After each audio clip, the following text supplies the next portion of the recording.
Assalamu alaikum students. Now we are starting our new topic, that is of X-rays. Basically students, when we have the hairline fracture in our bone, we will prefer the X-ray imaging as compared to the ultrasound imaging, because X-ray imaging is more prominent than the ultrasound imaging. Now students, we will discuss about the basic properties of the X-rays. We know that X-rays are the form of electromagnetic radiation and it is high frequency radiation of shorter wavelength. तो इसकी range of the wavelength जो है वो होती है 10⁻³ से 10⁻8 metres. तो definitely with the low value of the wavelength it's frequency will be very high, और जहाँ पर इसकी वेवलेंथ हाई होगी इसकी फ्रीक्वेंसी लो होगी. तो इसका मतलब है कि इसकी फ्रीक्वेंसी की भी रेंज होगी just like the range of the wavelength, और इसकी एनर्जी की भी रेंज होगी. तो students, when we observe the electromagnetic spectrum, तो we cannot distinguish between the boundaries of the X-rays and the gamma rays. Both radiations देखने में जो हैं वो बिल्कुल तकरीबन एक जैसे लगते हैं, but we can distinguish between them according to their way of production. अच्छा students, gamma rays are produced in the result of radioactive process followed by the alpha decay or the beta decay, but the X-rays are produced when the fast moving electrons are decelerated rapidly. तो according to the law of conservation of energy, the fast moving electrons की kinetic energy convert होती है energy of the X-ray photons में. अब production of the X-rays के लिए हम एक particular apparatus use करते हैं in which we use the evacuated tube, that is also called the vacuum tube. And in the vacuum tube we have the two major voltage supplies. The one is called the low voltage supply, और the one is called the high voltage supply. अच्छा students, ये low voltage supply जो है ये filament के साथ connected होगी because we want to generate the electrons, and electrons are generated in the result of the thermionic emission. And what is thermionic emission? The emission of electrons from the heated filament. From the heated filament this process is called the thermionic emission. अच्छा, अब इन emitted electrons को fast moving electrons में convert करने के लिए we are using here the high voltage supply, क्योंकि हम यहाँ से जितना हाई वोल्टेज प्रोवाइड करेंगे इट मीन्स कि we are providing the high value of the electric energy, and that high value of the electric energy is converted into the kinetic energy of the electrons. अच्छा, दूसरी बात ये कि filament is connected to the negative terminal of the battery, that's why it is called the cathode.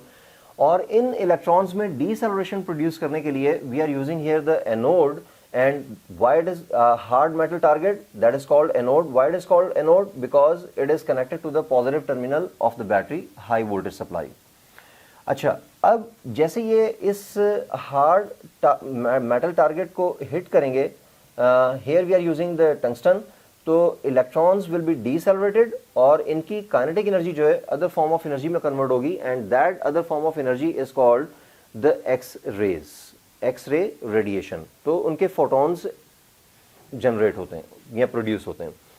अच्छा, अब ये electrons जब इसको हिट करते हैं तो almost 1% of the kinetic energy of the electrons is converted into the energy of the X ray photons, और almost 99% energy, kinetic energy heat energy में कन्वर्ट होती है, and due to that heat energy now this the temperature of the anode will be increased.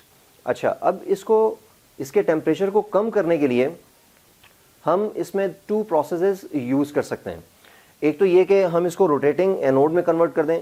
Y we are converting the anode in the rotating form, के जो portion of the anode expose होगा in the front of electrons तो वो heat up हो जाएगा, और फिर उसके बाद हम इसको रोटेट करके दूसरा पोर्शन सामने ले आएंगे, तो उतनी देर में इसका टेम्परेचर लो डाउन होगा. तो इस वजह से हम इसको रोटेटिंग एनोड में कन्वर्ट कर देते हैं.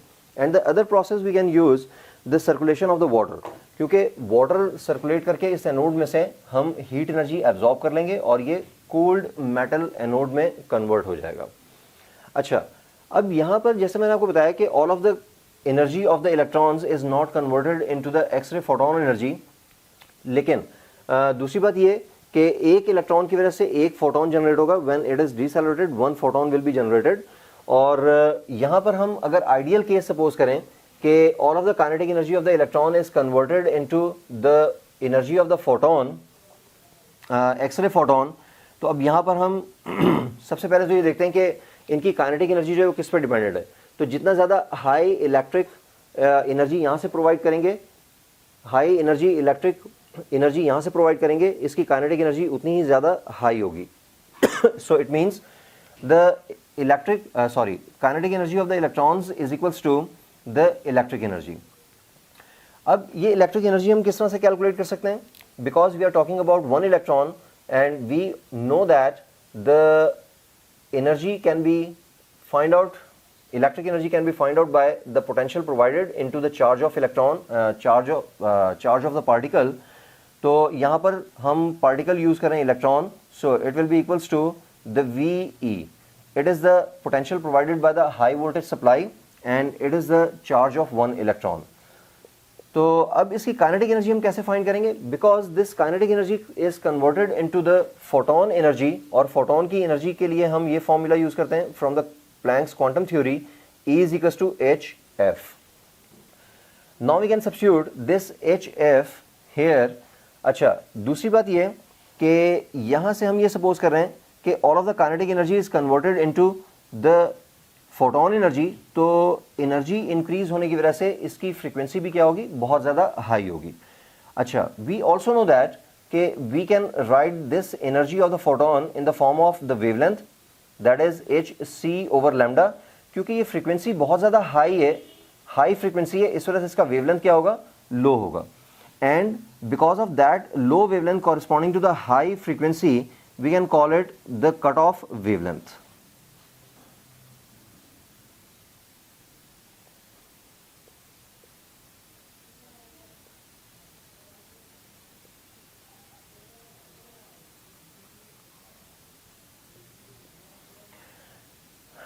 And it is equals to the voltage into the charge of electron.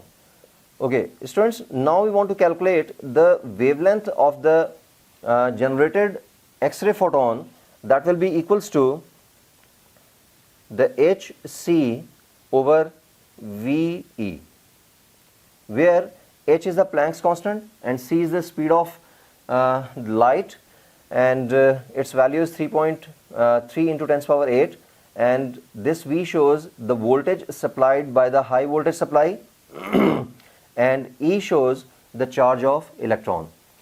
अब स्टूडेंट्स, यहाँ पर हम जो एक इलेक्ट्रॉन की बात कर रहे हैं, there are so many electrons by which the X-ray photons are generated।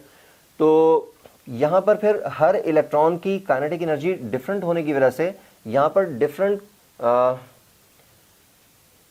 range, different values of the energy of the photons generate होंगे, and these photons are scattered in different directions। तो उनको फिर collimated beam में convert करने के लिए हम यहाँ पर एक्सरे विंडो यूज़ करते हैं, और उसके साथ साथ यहाँ पर जिस ऑब्जेक्ट का भी हमें एक्सरे फाइंड आउट करना हो उसको हम यहाँ पर प्लेस कर देते हैं, and we will expose the X rays on that body. और फिर उसके बाद यहाँ पर एक फोटोग्राफिक फिल्म लगी हुई होती है, तो उसके ऊपर उसका एक्सरे इमेज आ जाता है। अब स्टूडेंट्स, दूसरी बात ये कि हम यहाँ पर different range of the wavelengths की बात कर रहे हैं। तो लो वेवलेंथ के corresponding high frequency radiation generate होगा, high frequency X ray radiation generate होगा, और हाई फ्रीक्वेंसी रेडिएशन और higher energetic radiation is also called hard X rays. और जिन एक्सरेज की वेवलेंथ कम है, ज़्यादा है, तो उसके corresponding low frequency X rays generate होंगी और उनकी एनर्जी भी लो होगी, and that's why these are called the soft X rays. Now the second thing कि अगर हमें intensity of the X rays control करनी हो, तो intensity of the X rays, we know that what is the intensity of the radiation, rate of photons। rate of photons means के n divided by t। अच्छा, ये सब कुछ आप प्लैंक्स क्वांटम थ्योरी में स्टडी कर चुके हैं, फोटो इलेक्ट्रिक इफेक्ट में भी। तो नंबर ऑफ फोटॉन्स कंट्रोल करने के लिए we will control the emitted electrons, quantity of the emitted electrons, and quantity of emitted electrons is depending on the current provided by the high voltage supply। जितना ज़्यादा यहाँ से current हम provide करेंगे तो उतने ही ज़्यादा इलेक्ट्रॉन्स इजेक्ट होंगे, और जितने ज़्यादा इलेक्ट्रॉन्स इजेक्ट होंगे उतने ही ज़्यादा नंबर ऑफ फोटॉन्स जनरेट होंगे। तो intensity of the generated X rays is depending on the current provided by the high voltage supply. अच्छा, दूसरी बात ये कि how can we control the energy of the generated X rays. तो एक्स-रेज, जनरेटेड एक्स-रेज की energy, it is depending on the kinetic energy of the electrons, and kinetic energy of the electrons is depending on the electric energy provided by the high voltage supply, and electric energy of the high voltage supply is depending on the potential provided from the high voltage। तो अगर हमें energy of the x-rays generated की energy increase करने के लिए we will provide the high voltage from the high voltage supply। Thank you students।